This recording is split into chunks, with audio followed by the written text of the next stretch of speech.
Hello, everyone, and welcome to another SEMrush webinar. Today, we are having a very, very special one. We're joined by Deepak Shukla, one of the most respected London agency owners that I think I've ever met. Deepak, how are you doing?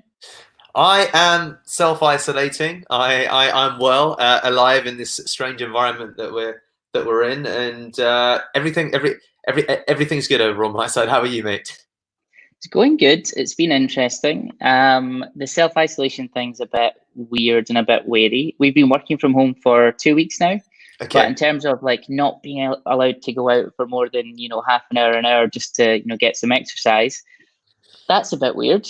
But yeah, it's Yeah. fine. You're quite a prolific runner. You've done like ultra marathons and stuff like that. How are you coping with like the shut in and the lack of exercise? What are you doing to stay sane?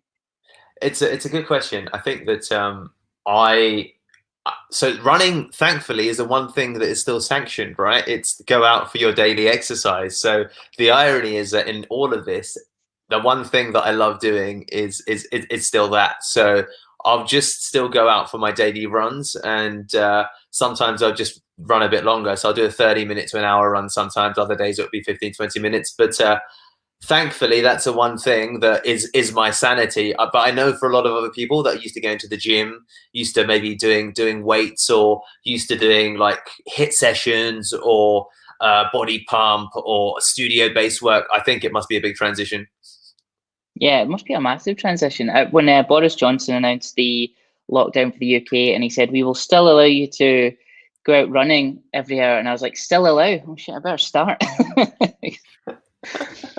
So today we're going to be talking about building a remote agency. Whereabouts is the agency from, right? So you've got a quite a large agency with lots of people around the globe, right?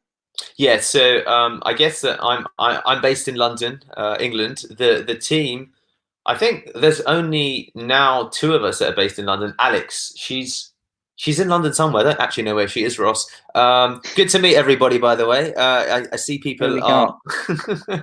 Greener SEO. I just ran to the computer. There we go. Yeah. Ran to the computer. Thank you, Greener SEO.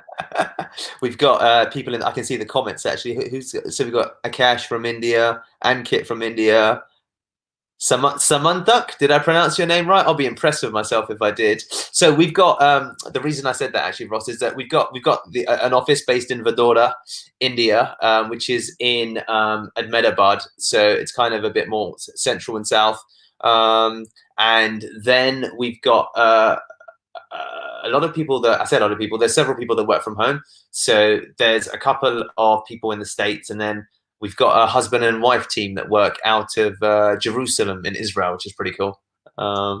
I used to share a flat with a husband and wife. I had to move out because they were either arguing or doing the opposite of arguing, which is, you don't want to be stepping over people passionately or dispassionately arguing with themselves.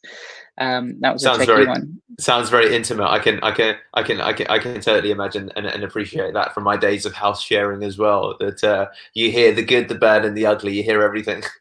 Yeah, absolutely. Have you seen any fun clangers on any client calls, anything like that? Like people's partners walking through the background with no shirt on or anything like that? Or So I've seen a WhatsApp video that's been a video that's been going around on WhatsApp of a team call on Zoom. You might have already received it. God knows who's got it, but there's a chap who forgets he's still on call and he's walking around stark naked, basically. And I've seen that one.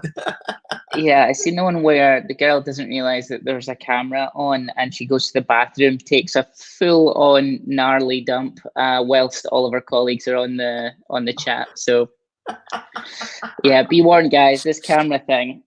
Yeah, absolutely. Yeah, sorry, greener SEO, great visual. Yeah, sorry about that. Whatever you Yeah. do not think about anyone in the bathroom right now. So I think the room's filling up. We got some people from all over the place. We've got Vicente from Mexico. Hola, amigo. We have got a teen blogger from India. Hello, teen blogger. Thank you guys for joining us. I think you're in for a real treat because Deepak and I both run agencies based out of London. I have all of my staff as in the house with some remoters, whereas Deepak is fully remote. So I'm absolutely fascinated by this process. just before we get kind of into it, Deepak, I want to share a story of how you've actually helped me with my business. Deepak actually optimized my hiring process for remote work, so we could get down to, instead of it being a 5-stage process, which it usually is, down to a 2-stage process. And instead of it taking, seeing 20 people and taking all my staff's time up, we can see hundreds of people and qualify people much better. So thank you for that. I'd love to kind of get into the impetus of why you decided to go remote, why you chose the countries you chose, and things like that. So please, over to you. No, thank you, Ross, for the introduction. I think that, so I started the agency having spent a lot of my 20s being a digital nomad. I say digital nomad, that wasn't my intention. It wasn't that I wanted to travel the world and freelance. It was more that I was living abroad. And at that time, just by coincidence, I got used to ultimately remote working. So I had to, when I was living in Rio or living in Lisbon or living in Turin, that I'd have to make money effectively. And it made no sense to try and build up something that was local whilst I was moving every 3 to 6 months. So that was during my 20s. So for timeline, for those that are wondering, we're talking from maybe around 2011 to 2015, 16. I was ultimately spent a lot of time outside of the UK. So during that whole journey, I would build an income from being a remote digital freelancer, or I worked also as being someone who'd help people write their job applications or their university applications. And everything was done, as you can imagine, Ross, on Skype at that time. We'd exchange emails and were beginning to use Google Drive more and more. But fundamentally, they were the 3 tools that I worked from. So then when I began to set up the agency, I knew that I don't really want to meet people, to be honest with you. as social as I enjoy being, I really knew that I didn't want to meet people. But at the same time, I also knew that I needed to establish the fact that people would feel like they've met me, to trust me and any business that I represented enough to be able to actually part money and spend money on something like SEO. Right. And SEO, as we know, the result is offset. You don't put, 100 quid, a grand, 10 grand in. Pearl lemon, Nikhil. So pearl like a pearl necklace, second word lemon. So for you guys that want to quickly Google who the hell I am, do look it up. That and my name, Deepak Shukla. Hey, Jessica. So yeah, I guess that I wanted to work remotely because I wanted to continue living the lifestyle that I had. And I also, at the same time, knew that I needed to convey how and where my expertise lie, and also communicate enough trust to effectively convince, the guy in the bedroom as well as the guy in the boardroom as well as the wait, the guy in the bedroom. How are you getting these deals, Deepak? Are these nefarious listed affairs? No, I'm only kidding. Maybe clarify what you mean by the guy in the bedroom. Yeah, sure. So I basically wanted to establish enough trust that someone who's running a very successful company from either their bedroom, or is the marketing director who's sitting in a boardroom, or the bloke down the pub who's got quite a successful company who's sitting in his bar, I want all of them to part money with me. And I thought, how do you, the way that I thought about it was, how do you effectively communicate and establish trust enough that someone can look at you online and think that, you know what, Ross Tavendale looks super trustworthy. I checked him out. And for me, there were 3 things that needed to fall in alignment. The 3 things that I thought would convince me to send anybody else money effectively were, number 1, do I trust the man? So the man in this instance would be the sales director. So this applies to a lot of businesses. It's really important for me, and it was really important that Deepak Shukla had a brand. So be like, okay, great. I've looked up Deepak Shukla because Deepak is the person who's pitching me Pearl Lemon. So I want to make sure that I can trust Deepak and his character in general.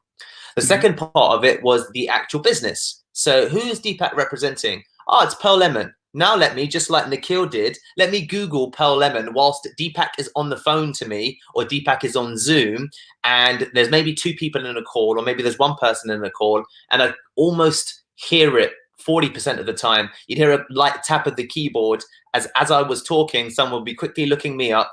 having a quick check on LinkedIn, jumping onto YouTube and just not really reading, but just flicking through to get a sense of, okay, who is this guy and who is this company? So that was the second thing. And then the third thing was, is his actual product that he's selling legitimate, and is it a good product? So these three things for me have to be in alignment to ensure that you can get all three of those characters, because the guy in the bedroom is most concerned probably about the results and then everything else, because he's very results orientated.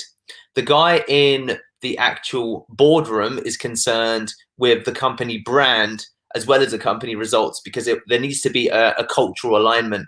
And then the guy who's in the bar is probably most interested in the person who's selling the product, because he's like, you know what, this is a barroom type conversation. I don't know much about SEO. I don't know much about your company. Doesn't really matter, Deepak, but can I trust you? So by focusing on all three, you enable yourself to get every type of customer. And they were the three ways that I began to categorize people, which is bedroom, boardroom, and bar.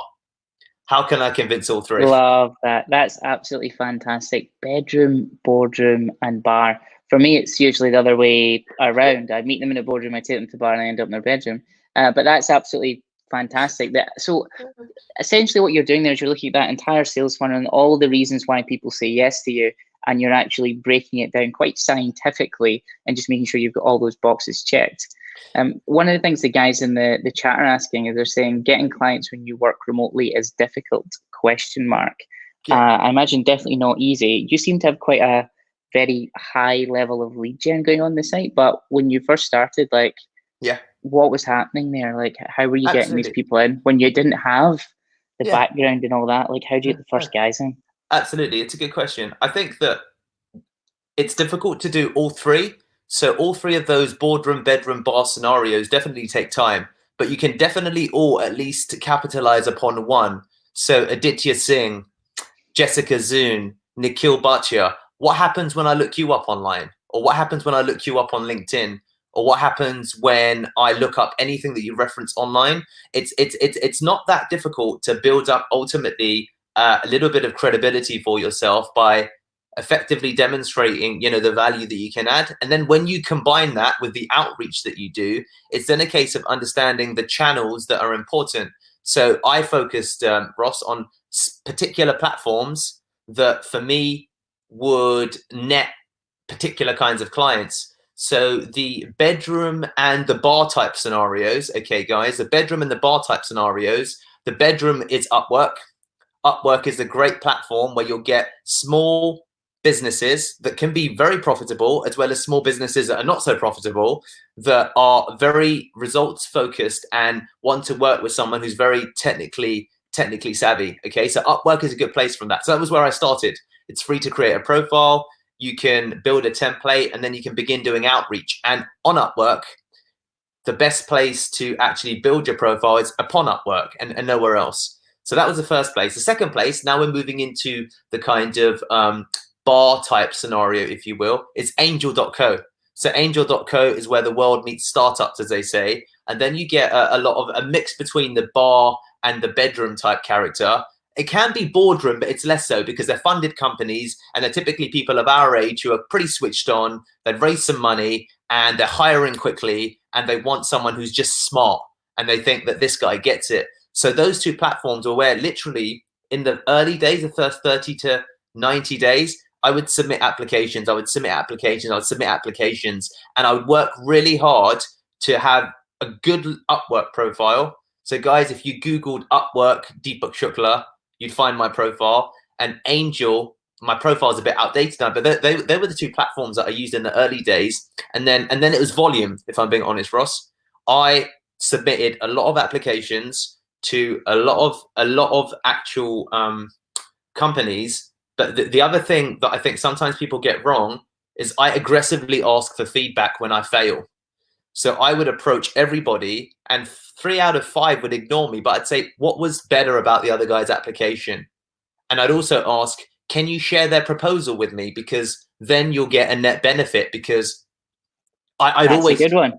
yeah, I'd always ask for proposal sharing, because even you learn through every rejection that you get. And the beautiful thing about a decentralized business is that you can do kind of high volume lead gen of that nature, and you can assimilate and collate a lot of information about what your competitors are doing, and that's the two platforms that I used in the early days. And then I began to get a bit smarter with it, was that I began to record my process, and then I would give it and I would outsource it. I'd begin to outsource the process of lead gen once I figured out that, you know what, this is a semi-templatized proposal. These are the filters that I would use on Upwork as well as Angel. Now I can give that to someone based in India or the Philippines, and for $5 to $7 per hour, just 2 hours a day, they could submit 20 applications on Upwork and 20 applications on angel.co. And all of a sudden, I'm sending out 40 proposals a day, and I'm not actually involved. That's amazing. So Naveed's asked, are you referring to your proposal as an application? So can we differentiate the two? Sure, guys. So I'm referring to applications. So when I say proposal, I do mean an application. So it's someone who's posted a job saying that, and this is what's, so Sanjay, angel.co. What's beautiful about Angel is that they, and I've won about 50, maybe around £50,000 worth of business in the early days from Angel, because they specifically say on Angel, we're looking for a digital marketer who is remote, who can help us grow the business. They pre-qualify themselves and they say, we recently raised 2 million and they've got a job application out. And then you can either, and you could do either or. You can do application, or you can find the founder's email and you can pitch them a proposal. So that's the two approaches you can take. And I began soon enough to just doing it all via email. So then I fell out of the actual application process and I began pitching just the founders on cold email outreach. But it never felt like it was cold email, because Ross, because Ross at Taipei Media would have put a job out for a remote SEO manager, and then I can build mail merges based upon specifically what Ross has put, saying, hey Ross, it's Deepak here. I hope you don't mind me emailing you. I noticed you recently put out a proposal on Angel looking for a remote SEO manager. Would love to have a chat with you about it. Apologies for the direct email, but these are the things that I think would make me a worthy candidate. Totally templated, but it feels totally personal. And so that was how I scaled it. I don't think you're giving yourself enough credit for how smart that is. So the reason being, if you're thinking about the HR process or the recruitment, so what essentially is happening on Angel when you're giving these applications, these are HR people and heads of departments who are looking at them and qualifying them before they go up to the CEO. And what you've done is you said, well, I don't want to speak to HR, I want to speak to the founder. So you've just taken them completely out of the loop and went to source. That is a mega hack. I don't think, like, for people in the chat, if you're doing that, just going straight to source, going to the main guy in the company, that's a really good one. Yeah, absolutely. Perhaps I don't give myself enough credit. And what was interesting was that once you discover you can do that on Angel, you think, where else can I do this? I then won around, in the early days, I won about £20,000 worth of work from Craigslist. Because you can do the same thing on Craigslist. You can do the same thing on Gumtree, because there are small businesses who are profitable that want to hire a full-time paid intern that just quickly put together a job ad on Craigslist, and Craigslist gives you the direct email to respond to that application. So again, you're able to, on a platform like Craigslist, go to the busiest cities, and you can Google it, and it's like San Francisco is one of the busiest cities, which makes sense for Craigslist. You've got these startup guys who are quite anti-recruitment company that decide to put job ads on all of the free portals, of which Craigslist is a significant one, and you just repeat ultimately the same process that you were doing on Angel.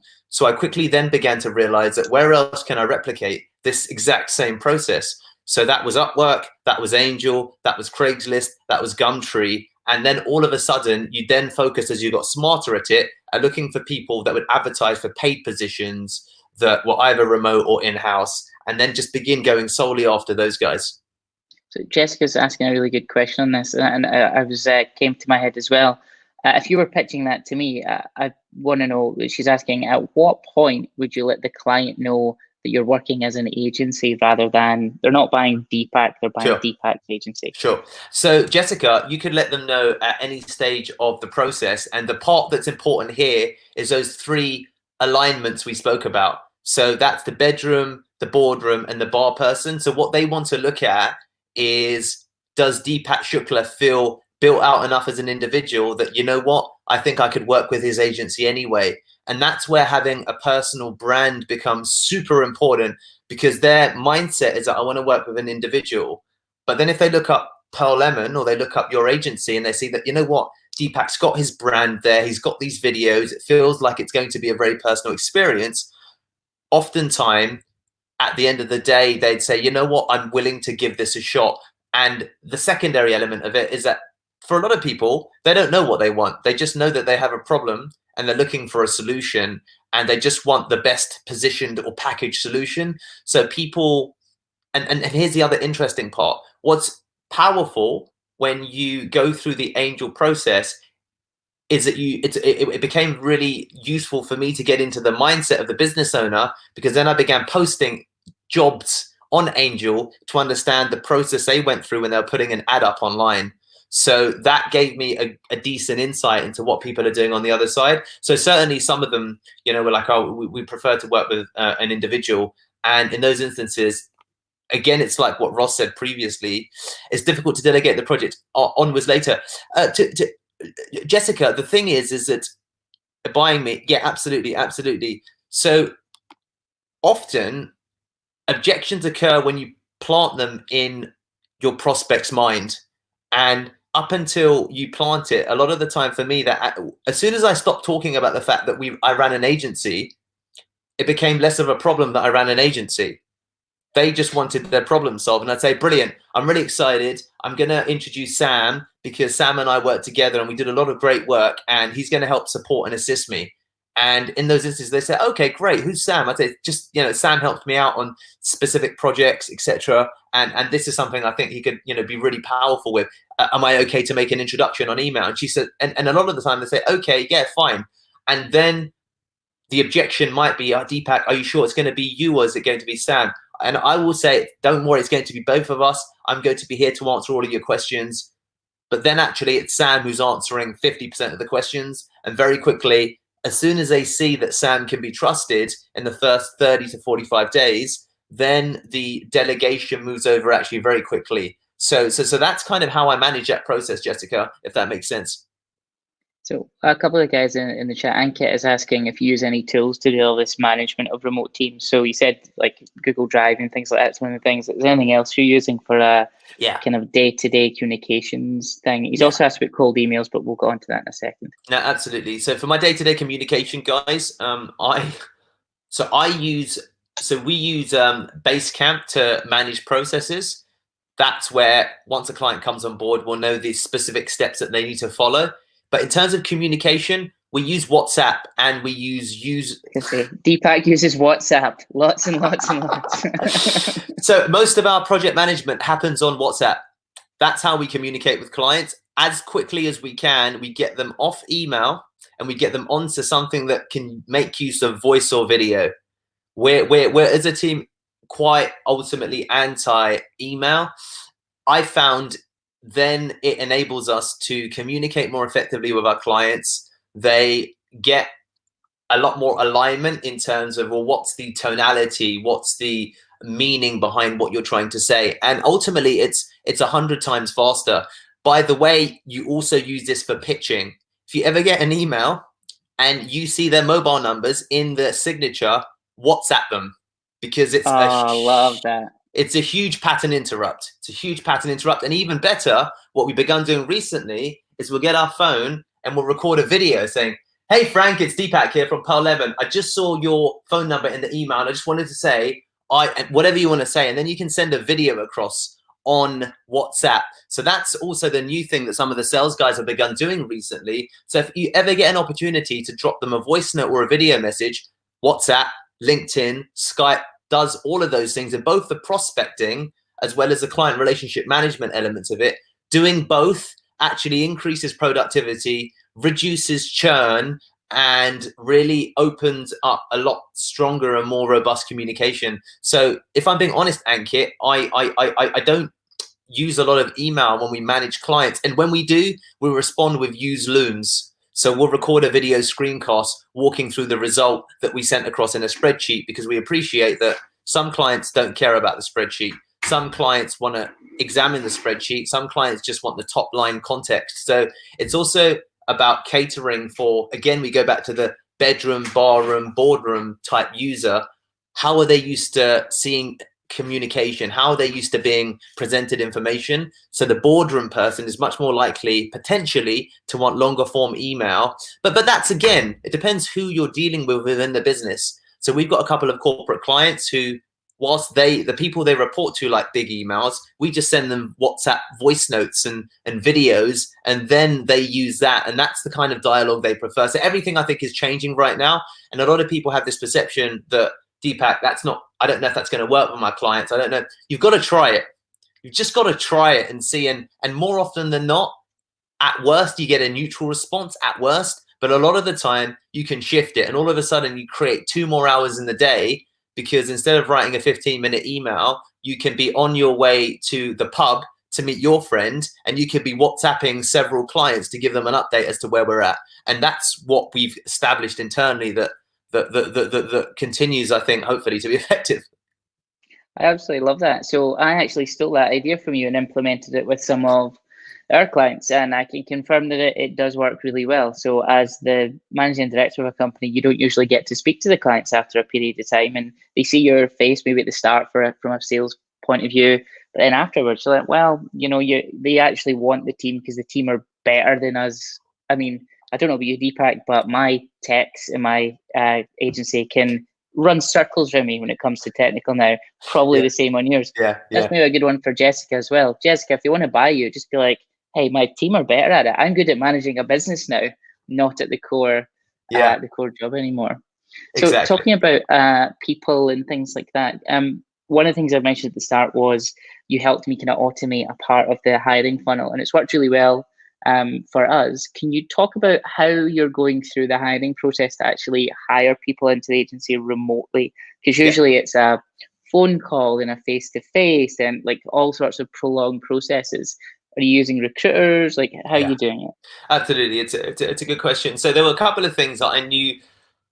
So guys, if you're thinking about hiring, these are the often challenges you get met with. Like you sink a lot of time in people that are already ultimately not effective or the best people. And it could be for all kinds of reasons, right? It's not just cultural fit. It could be their commute to work. It could be their commute to clients. It could be like any number of reasons. So as far and wide as you can, for me, I wanted to make sure that the logistics were resolved. So in terms of recruitment, we don't use recruiters. I use, again, Angel. So where I pitch is also where I hire. I use Upwork. I use Craigslist. I use Gumtree. So all of the platforms that I began to pitch people on, I also began to post adverts to see if I could hire people, right? So that was really great on both sides to get used to the pitching process, because I was being pitched too, as well as pitching. And then the second stage of it is it's really, really important to make sure that you have, your kind of your T's and your I's dotted and crossed. So for us, that was, if you're working remotely, how fast is your machine? So I would ask people to send a screenshot of the spec of their machine. So I got a sense of how quickly they could open up 4 different Chrome browsers. Because if that was slow, I knew that would impact their ability to deliver work to me.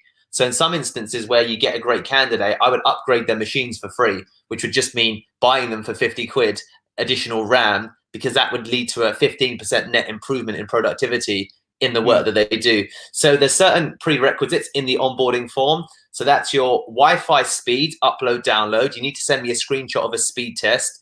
Your actual machine spec, you need to send me a screenshot of the machine that you use. The third element is that you need to send a video introduction of yourself. So again, use Loom. I would ask anyone to actually pitch themselves on Use Loom, saying, hey, it's Richard here. I'd love to work with Pearl Lemon, etc. And simple things like that trip a lot of people up. because they send you a WeTransfer file, or they write in the box where they're meant to include a video link, or they send you a link to Vimeo that's encrypted, but they've not given you the password to watch the video, or they do send a good video, they say they have good internet, but then the video is pixelated. So then all of a sudden you know that they haven't got a camera, or you know that there's problems with their audio, or you hear children running around in the background and you think, I don't know if that person can be on client calls. So there's lots and lots of layers of due diligence that happen. And at that stage, we ask them to send a WhatsApp voice note to Lydia, my internal marketing director, to proceed with the next stage of the application. So then they need to get onto WhatsApp. And then what we look for is how quickly do they respond to Lydia's messages? Do they use read receipts? And how quickly and effectively are they responding? Because we want to know if they're quick responders. And if all of that happens, then they'll set up a call once all of that happens, Lydia has a preset built series of voice notes from me. So she'll forward all of the voice notes to the candidate. Hi, it's Deepak here. If you're receiving this, it's just from Lydia's WhatsApp. Thank you so much, etc., etc. And then we judge for how quickly do they respond to the answers, how effective are their answers, how robust are they? And at that stage, if Lydia's happy, then we set up a phone call with myself. And that's kind of the process that by the time they even get to talking to me, there's been so much weeding out that you get someone who is familiar with recording videos, presents themselves relatively well, has good Wi-Fi at home, have responded to all of Lydia's messages quickly, and can present on voice note relatively well. And we don't look at resumes. We point blank don't look at resumes. I ignore them for almost 100% of people, because once we get to that stage, I know that someone's pretty switched on if they've gone through all of that process, because a lot of people just can't be bothered. And that, guys, in a big nutshell, is my recruitment process. Yeah, that's absolutely phenomenal. If anyone's not using WhatsApp voice notes, and just like all of this technology, it's all around us that we use every day, not applying it for business just seems kind of crazy. And it's actually you that kind of opens my eyes to just how, and actually it bugs people so much now when I'll send them like what voice notes constantly, because you can say a million things in a voice note, whereas text is just so dull.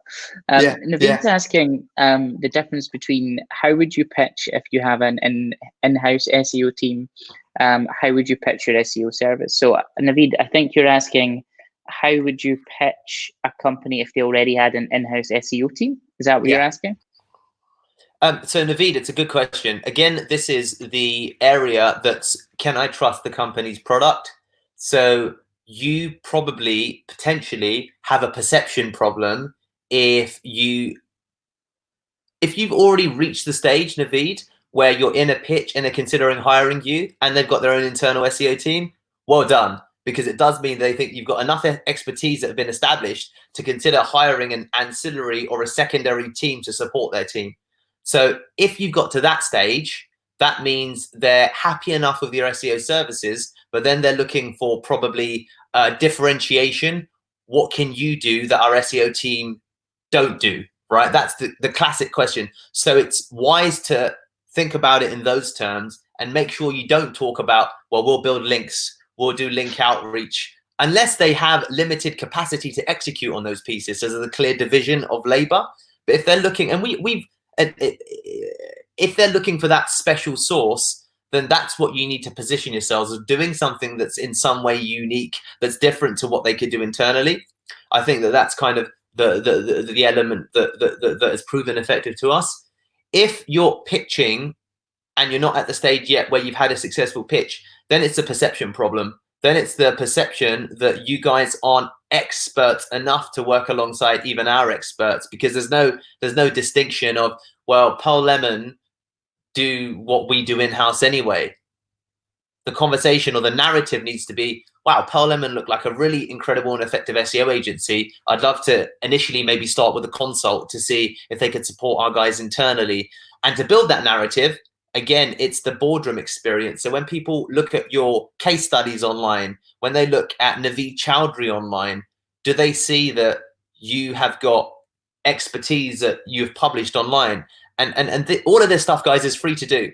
None of this costs any money. This is you writing a 2,000 or 3,000 word blog post. This is you putting stuff out on LinkedIn. This is you building your Upwork profile. This is you building your Angel profile. This is brand reputation management effectively. This is what do people see when they quickly look you up? Do you look like you're an expert? Watch my case study of how I dominated page 1 for X. So these things need to be in play, because you're going to lose more business than you'll win if these aren't, because at some point during the due diligence process, these are the questions I think that people look at, and they ask themselves, especially when you're remote. They look at it way more when you're remote, because in person offers you a lot of advantages that disappear when you're remote. Okay. So when you think about that again, and the guys who are listening from India, this is brilliant, right? We work with a lot of we've got an Indian team, we've got a couple of Indian clients, and everything is looked at on a per pound basis. Could I get this cheaper in India is a great example, okay, because of the economies of scale and the resources. And this is where, and this is something that Ross has been fabulous at teaching me also. You have to position everything that you do, whether it's your services or your brand, as being something that's in some way special. Because if it isn't, and we're trying to compare like for like, it becomes a real challenge. Then it really does just become a volume game, and you're operating on the basis of luck. So I think when looking at it remotely, a lot of those things need to be in place, and where they're not in place, you're gonna struggle. I completely agree with you. The differentiator when you're online needs to be very, very strong. On this kind of subject, so Ankit is asking, how do you pitch an SEO agency based in the USA or the UK to become their third-party provider and do their delivery for them? I've got some opinions on this. I'd love to hear your opinion on this. It's a good question. So Ankit, I remember when my partner Daniela would sometimes listen to me pitch whilst I was at home, and they would ask about my team, and she would say, Deepak, why do you sound a little bit nervous when you say that your team have an office that's based in India? And I'd say, oh, well, because there's that perception that why am I paying for a £5,000 per month service when I could look at hiring someone directly from India? She was like, Deepak, as soon as you introduce uncertainty into the conversation through your tone of voice, through the way you communicate, you demonstrate lack of trust in your own team. So she said that make sure that I can close my eyes and I can hear so clearly the confidence with which you said, yep, I've got a team based in Vidura. There's Mayur, there's Samil. Mayur is amazing technically. He runs circles right around me. So he's going to be answering all of your questions technically. Then we've got Samil. He's head of strategy and SEO. He's got a long background in affiliate and marketing, had a lot of success, and he's going to be the point man. And then you've got a T. All day he's doing email outreach. It's all he does. Building links, talking to bloggers, talking to guest posters. So the challenge, Ankit, that I've had, because like Ross, I get pitched every day by white label providers who want to offer me white label services. I've never, ever in my life had someone who's outsourced present their services like that to me. The pitch is effectively, we could do white label delivery for you. What do you think? Yeah, they've not taken the time to do the research. Jessica's literally just said that in the chat. She says it's really annoying getting so many emails from remote SEO and development agencies that are unprofessional, from personal addresses, and include absolutely no evidence of their work. Absolutely. Yeah. So, Ankit, what I would say to you as well is why are you pitching SEO agencies to try and white label for them? Because they're just going to nail you on costs. That's all they care about. They're eventually just going to then steal your contacts and try and replicate what they're doing. I would stop pitching white label services to UK and USA agencies, and I would go straight to the horse's mouth and use some of Deepak's things he's talking about, angel.co and things like that.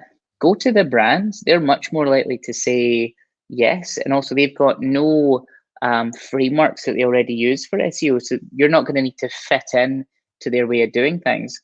An agency, you're hired to either do the thinking or the doing. But as soon as you go to another UK or USA agency, the thinking part, which is the high margin, high value part, you can't do that anymore. And they're going to ask you to do delivery. Not only that, they're going to try and get you down on price as much as possible and give you some really bad contracts. So it'll be like a 30-day cancellation or a 7-day cancellation. I would go straight to the horse's mouth. What do you think about? Do you do white labeling for agencies, Deepak, or do you go straight to brands, or you do a bit of both? What do Yeah, you think about it's a good question. So personally, I mean, I love the advice there. I think that it's a limiting mindset when you just take the white labeling approach to other SEO agencies, because it becomes a very kind of horse and, you know, carrot and stick situation, which is, you know, you live and die by how much margin I can operate. So that's definitely a challenge. I think that we don't do any white labeling, if I'm being honest. I think that because we built quite a solid brand, white label agencies seem to, we've not really had any joint venture stuff that's happened to that degree. My opinion of it, to kind of add to that, Ankit, is it's you know, why not, for example, approach other companies? So there's two things. Number one, I think India has the most billionaires in the world. I'm pretty sure it's got the biggest, you know, software. You know, so many amazing startups are coming out of India. There's the most bit. Why don't you just pitch in India? I mean, work with your strong suit, right? That's the first thing that I'd say. The second thing that I would say is that you need to compare your agency and yourself to other agencies that are positioning or trying to do the same thing. If you don't look drastically different, then I'm just going to assume, based upon my negative preconceptions, that you're and I struggle with this as well, right? When I was on Angel, when I was in Upwork, I had a lot less success than others, because people sometimes would see my name and they'd assume that, okay, this is going to be maybe a cheap guy who's going to offer cheap services. And that's sometimes a challenge that you're met with, which is why the brand element becomes like ultimately so important in terms of the differentiation. And then the third thing I'd finally finish by is use preconceptions to your advantage. So one of the things that became most effective when I went into pitches, I'd say that, you know what, I'm Indian, so you know I'm going to outwork everybody else that's in the damn room. And yeah, I like that. Never failed to get me a laugh anywhere, because that's looking at the stereotype that people have of Indians, but using it in a way that's really positive. You know, I'm Indian, so you know what, you know, I'm going to work damn hard for you, and you know what, the work's going to be probably bloody good, because all I live, sleep, and dream about is SEO, and it gets laughs. So think about how you can reposition some of these negative preconceptions that people have about you. Positive racial stereotypes as a sales method. That's interesting. I don't know if that would work for Scotland. Oh, I'm really good at drinking whiskey, so never mind. So there's interesting stuff coming from Abhi. He's asking about pricing in particular.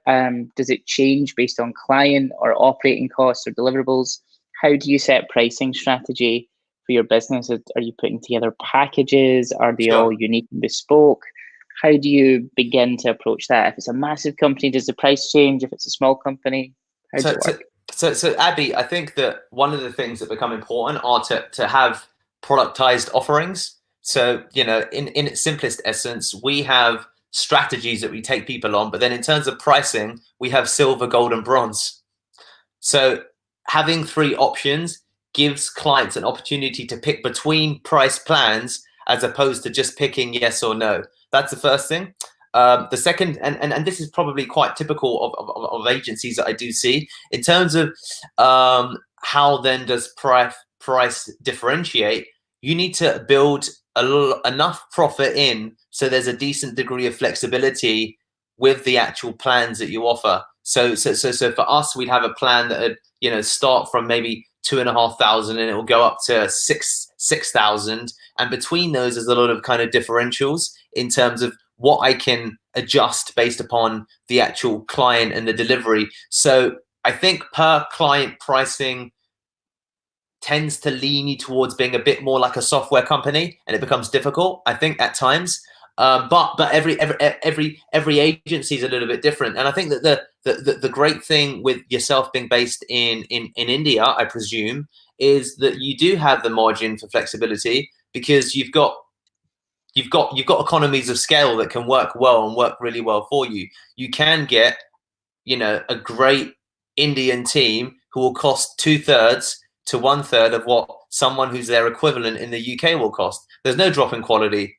There's perhaps potentially an increase in quality. Number 30. So I said billionaires. I don't know, but Could that's be. also millionaires. Yeah. So number We're 13 not is still interested good. in millions.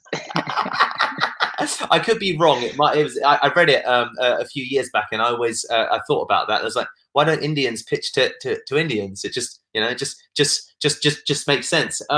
So they're the things that I tend to do, Abby, in terms of determining like pricing. I try and keep it flat, especially as you scale your agency, and all of my sales team work on commission. So the sales team that I work with now are all commission based, and they get a percentage based upon deals that they close. So it's in my interest to offer productized services for all of them, because they deal with all of the leads that come in, and it doesn't scale very well when they need to adjust per plan. There's still some degree of flexibility, but having standardized pricing with standardized packages that demonstrate value, and that's probably the biggest challenge, that as Ross used to talk about, having a really effective statement of work, having really effective line by line, value adds becomes important, especially when your sales team are selling it. So that's kind of what's worked for us. The interesting thing about that, Deepak, when I think about pricing models, I think about agency, either profit margins and revenue, and how those things are very different. So guys in the chat, we talk about, India's number 3 for billionaires. There you go. So we talk about top line versus bottom line revenue. If you've got fixed pricing, you've got lots of packages like silver, gold, and bronze. The great thing about that is it's productized, so therefore your top line, your profit, is probably not going to move very much from client to client, which is great. So you can get very reliable income and very reliable profit margins. However, hitting extreme levels of scale with that is very hard, and you price yourself out a certain market. So if you're in a place where you productize it, that means you've got a certain client that you go for. It removes all the low end, and it removes all the extreme high end enterprise stuff like IBM and Virgin and all that sort of stuff, because you can't sell it, because you need to go in bespoke, and it keeps your profit margin solid. So that's a really good way of doing it. If you're looking for a little bit more headache and you're looking for high level top line growth, so high revenue, low profits, you would flip it around. And if you're doing the high revenue, low profit thing, you need to be turning over literally millions to make any decent money. Whereas with Deepak's way, you don't need to be turning over 10 million quid a year to make good cash. Whereas, Deepak, let me ask you this question. Do you know what the average profit margin is of the big 3 marketing agencies in the UK? Oh, I don't actually. No, I don't. 14%. Oh, really? Right. Okay. So if someone's turning over 3 million quid right now, you're like, we'd be making considerably more than them on a very much smaller scale. So it just depends what you're trying to do. Absolutely, guys. I didn't know some of those numbers. It's really interesting to hear that, and I think that for yourselves, when you're building that remote team, and you're looking at putting together a package that you can obviously position to anybody from anywhere around the world, I think that it's critically important that you make sure that a lot of those elements in place. And one of the other things that we would do when I was just starting out was I would have that same virtual assistant who would do the angel funnel for me. I would say, can you Google SEO agency London? Can you then have a look at what companies appear? Can you then just quickly look and see for their branded search all of the websites they appear on? And then can you put all of those into a spreadsheet? And then can you register Pearl Lemon on every single same website? So if Type A Media or any company, Found is another example of a company that's on page 1. I'd say, what websites do Found list on? Oh, they're on Glassdoor, they're on Trustpilot, they've got a Google My Business, they're on Clutch, they're on registered agencies. But then, Type A are on this other site that I've not heard of. It's called Design Rush. Oh, okay, great. Let's register on absolutely every platform. So that was one of the other things. That's a simple thing to do that you can entirely outsource, and then you can begin to do the same thing from a personal influencer place. So then I began to switch it and say, well, what's Ross Tavendale listed on? What's Jason Bernard? What's Paul Lovell? What platforms are these guys listed on? Oh, there's this website I've never heard of. Fantastic. And this is how we've begun to win really good work from Clutch, because another agency was listed upon it. We got a profile put onto there. We began posting reviews. We won our first £7,500 worth of work from it. And I was like, this is interesting. Excellent. Congratulations. guys, just copy. You know, there's huge value in literally just, but it's collective copying, right? So I collectively copy the platforms that every agency that ranks on page 1 of Google for SEO agency London are listed upon. For me, it just seemed like an obvious thing to do for brand search and for personal search. And you then discover there's little nuggets within that the other, you know, that the agencies aren't listed on, because the reality is that, you know, most other businesses don't do that for whatever reason. And this is what's actually helped us win some of the corporate clients that we begin to win now, because then they look us up and we appear very strong for branded search. And you know what? It may be, you know, Coca-Cola Malta that want to work with a UK-based agency, and they're looking out of Malta, and all they're doing is a Google search. And actually, that's the funnel that probably starts 2 months off before they contact you. That happens, that we've begun to see from corporate companies that approach us, whether it's been Gartner Consulting who approached us, or VistaJet approached us, and we've talked about their journey. And their journey began about a month and a half before, and it started with an intern. And that intern had no idea where to look. So they'd start on Clutch, and they'd start on Design Rush. And that was where they started. And that was how we eventually won contracts at some of those places. So that's the other way to consider it, that you can still, in a remote only entire model, win corporate clients, because when they're out of Malta or out of Utah, United States, they don't care about your office. They just care about your perceived expertise. So that's kind of the other myth that I guess I want to blow. That's a fantastic one. If they are not from where you're from, like they really don't care where the office is, that's absolutely amazing. The lead gen stuff, that is extreme. No, I'm actually going to use that. That's getting nicked right now. As soon as this call's over, I'm on it. That's fantastic, man. Really cool. So I want to learn a little bit about Deepak, the man, the myth, the legend. In terms of when you're doing your actual work. Now, I know where you work because I see you send me a photograph of your watch at 4:30 every morning, and then you say you're off to a particular place. What's it like working out of places that are not your home when you're going into local places? Like, what's that like? Yeah, it's a good question. So guys, I do have an office of sorts, an office really, and what people think about when you think about an office, it's about building a powerful routine. Okay, that's really what an office in my mind constitutes. I want to have a place of work that I know I can go to every day, and when I'm there, it's about working. So as you'll notice, this is my place of doing webinars, because I'm always sat with this damn pillow, and this is my and this is probably similar to a lot of you guys. So equally, I go to Costa Coffee, I have noise blocking headphones, I put on a YouTube white noise. So I put white noise on YouTube. Shh. I turn it up relatively high. It blocks out everything around me. I close all my tabs, and then I start working. And that's kind of the process that I'll follow. I'll grab a cup of coffee, I'll listen to white noise, and then I'll just sit and work for like an hour, or probably even 20 to 30 minutes in sprints. And that's kind of the process. It's quite maybe antisocial. What I do like going there for is having some background noise. So when I step out, I'll take my headphones off. Suddenly I'll start hearing some stuff, etc. And then when I'm ready to commit again, turn the white noise back on, plug my headphones in, and then I'll try and smash out a blog, or I'll try and smash out, now I still do the Upwork proposal process, Ross, but because it's templatized now, it takes me 4 minutes, 45 seconds on average to submit 10 proposals a day. And then from that, I'll maybe win in new business $5,000 to $7,000 a month in new business. So then I'm like, well, it's 5 minutes a day. It's worth it. It just makes sense to do it. And I treat things like that in the downtime. So that's kind of, an example of the routine that I'll follow. And then also on all of the platforms that we have, like Clutch, Design Rush, Google My Business, it's standardized into the process that the sales team follow up at. As soon as the guys get the first month proposal, the first month report, and they're happy, we get a review from everybody. We just get a review. We also get reviews from partners that we work with. So if we hire an intern, as part of the induction process, 30 days in, they have to leave a review on Glassdoor. They have to leave a personal review for me on LinkedIn. I've got 78 recommendations on LinkedIn. Who has that?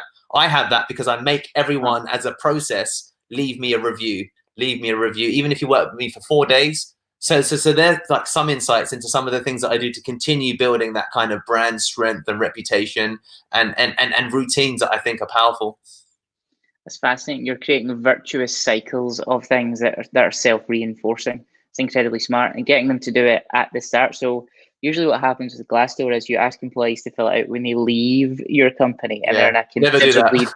yeah, in a considerably different mindset when they're leaving. So first month, excellent. Do you do that with clients as well? I'd love you to review us. How do you think it's going? Blah blah blah. Yeah, absolutely. So as soon as someone says, Deepak, that was really happy with the report, we have the bit.ly linked that goes straight to a review page. I don't like to have any review that isn't documented. So if it isn't on a public platform, then for me, that's not a review I can do much with. And that's basically something for me that's critically important. So if Ross ever says, well done, I'll say, amazing, Ross, and I send him a direct link that opens up to Google My Business, and I get him to write a review. In some instances where you get lazy clients, you pre-write the actual review, and then you send it to them and say, look, change anything you want, or if you think this is accurate, just post it. 40% of the time, they just post it because they're like, yeah, I agree, fine. So these are some of the processes that we'll undergo. And again, guys, you know, the reward versus return. For me, writing a Google review on behalf of my client takes about a minute, and I send it to them and I say, look, you need to edit this if you're not happy with it. So it's still technically their words, their writing, but then they just post it because everyone's lazy. So you need to enable the self-fulfilling process. So this is how, if you look at Pearl Lemon, how did we get 100 reviews on Google My Business? It's this process. No one touches Pearl Lemon, whether contractor, full-time, remote, client, without leaving a review of the business. Never. 100% of people tend to leave reviews for us. So this is interesting. So after they're leaving the reviews after 30 days and stuff like that, and you're all getting on great guns, everyone's really happy. What if the client then drops a clanger and says, you know, Deepak, I love this process so much, but I want to meet you. What do you do? Yeah, absolutely. Guys, I think that, I mean, I say you can't. Well, not right now. Yeah, no, absolutely. So, I mean, that was one of the things that I also focused upon. I focused upon doing outreach in cities that weren't my own, so it never came up. So guys, I specifically do outreach in cities that aren't London, because then there's no reason for clients to want to meet me. And that was a big shift in our business, that we avoided the in-person meet because we target successful companies in Manchester or successful companies in Glasgow or Birmingham, because then I knew that everything would potentially be remote, but they were looking to do business with a firm who could achieve results. So to be honest with you, Ross, that was how I sidestepped it. When they are in London, I sometimes do meet them. 50% of the time that I do meet them, I often regret it because I think, oh, this is just, but that's about me deciding that I wanted to build a business in a particular way. I wanted to work with clients who are remote first, who are comfortable with the process and weren't really interested that much in meeting. And it means that you tend to engage with a particular kind of client who are less concerned. And they tend to be smaller businesses, right? They do tend to be smaller businesses, absolutely. But that's kind of, you know, a decision I think that you guys, you know, can make up front. And over the longer term, as we've seen, you do begin to win corporate clients because they have a habit of finding you. And that's what's worked for us. Yeah, that makes sense. So it's so funny how completely different our companies are, although we technically sell the exact same thing. When I first started out, it was when I was going for meetings and things like that with people, you'd end up being their business psychologist. They wouldn't let you off the phone, and you'd speak to them for hours and hours and hours. Now, 1 hour, oh, let's just meet up for a quick beer for an hour. That's the afternoon done. Like, and also you're paying as the agency guy, you're paying all the time. So it's a different kind of dynamic. People in the chat, Deepak, are asking for an agency masterclass, and they all want your SOPs. So I think we've got your next digital product ready to rock and roll. So with all this kind of shutdown stuff, like what's this series as a masterclass? Thank you for saying that, Semrush. So with all this kind of shutdown stuff, what's going to be next for you over the next, say, give me an action plan over the next 30 days. What should the guys be thinking about? Absolutely, guys. So look, volume when built around good presentation of company, individual, and service works. People get volume. Volume can work well if you have those three pieces in place, because for the most part, people don't have all of those pieces in place. For the most part, you can pick apart almost 90% of agencies in our industry, and they'll either fall apart on not being uniquely positioned in terms of company, or in terms of the individual selling the service, or in terms of their actual service. So that could be they don't have any case studies, and so that works. And then when you add volume to it, all that we're doing, guys, in this environment where there's a COVID-19 issue, is that now I'm submitting 20 applications a day on Upwork. Now my sales guys are ramping up the level of LinkedIn activity. We're not changing anything apart from volume, and we've lost some clients, certainly because we focus upon smaller businesses, and a lot of them have just been crushed, gone out of business. But we're also beginning to win clients back again, because there's always people that are hungry to do business. And to be honest with you, it's really just a case of if you have good branding and you send a simple enough email, it's all about timing. If I catch Ross at the right time, he will open 2 or 3 emails that he's been pitched to, and then he'll quickly do a quick check of the company, a quick check of the individual. And if those 3 parts are in place, he'll probably follow up with you. So I wouldn't even say necessarily that our templates are mind-blowing. It's not that. It's that people quickly look us up and they think that this is a company and brand I can trust. This guy Deepak is a real person. Okay, fine. It's a good time. Let me just ask him to get on a call with us. So Naveed, I'll finish up with saying our rejection rates are high, but when you're only sending 20 proposals or 40 proposals a day and it's entirely outsourced, it doesn't matter. And a rejection is not a rejection of you personally. It's not them saying, go screw yourself. It's just them simply not responding to my application. That's all. It doesn't matter. Exactly. And I think we're going to end on that. Deepak, where can the guys find out more about you and try and copy all these amazing strategies you've been going over today? Yeah, guys. So if you go to deepakshukla.com/blog, so go to my website, you'll see that I blog every day, once a day. I'm on day 33, and I've got a guide there that's a 3,500 word piece about how we're changing our strategy because of the coronavirus. So I blog there every day. Head over and take a look. You'll find a lot of my thoughts there. Fantastic. All right, guys, we hope you've enjoyed this one. Please tune in a couple of weeks' time when we're going to be doing this. Again, we hope you're all well, staying safe, staying healthy. And until next time, we'll see you later. See you guys.